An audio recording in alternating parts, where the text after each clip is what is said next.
My name is Mito, I'm with the DIY Assist, and what I do is I help people with their projects in their home in real time. From setting their toilets to helping them build a playground for their child. I usually suggest hanging a boat from a tree, but no one's really taken me up on that. One summer I have had 2 kitchen remodels and a basement remodel. We set several toilets at that point in time too. People really are afraid of toilets. They're not that big of a deal. I can help you with your toilet.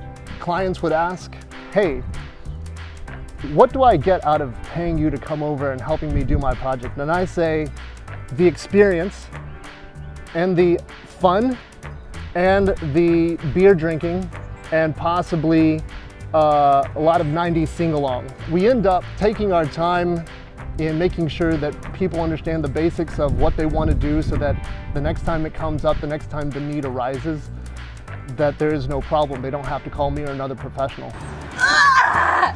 My name is Mito, I'm with the DIY Assist, and I help people do their projects.